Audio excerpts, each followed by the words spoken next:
ikanan.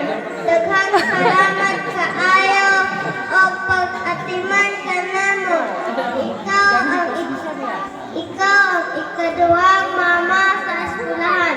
Bisan usahay maglungon kaayo me. Dili mo tuman sa imong sugo. Wala gayud ka kapuyan ka namo. Og tawagon gyapon me og mga anak.